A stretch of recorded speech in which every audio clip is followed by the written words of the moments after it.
Vi vil nu bygge et IP-telefonopstillingsanlæg fra scratch. Dertil behøver vi nogle komponenter, som her er telefonlinje, lokalnummer, eksterne nummer, kører, åbningstid osv.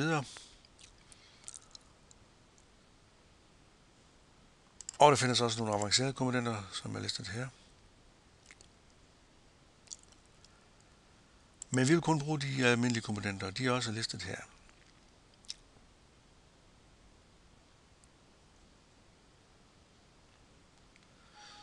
Vi starter med en telefonlinje. Tryk OK. Så finder vi en åbningstid. Den er her. Vi siger, at firmaet er åbent fra 8 til 16, mandag til fredag. OK. Vi finder en kø, som vi kalder velkommen.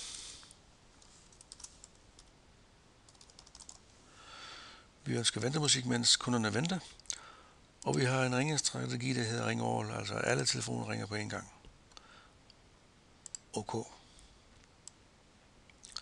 Vi forbinder de her tre komponenter. Telefonlinjen går til åbningstider.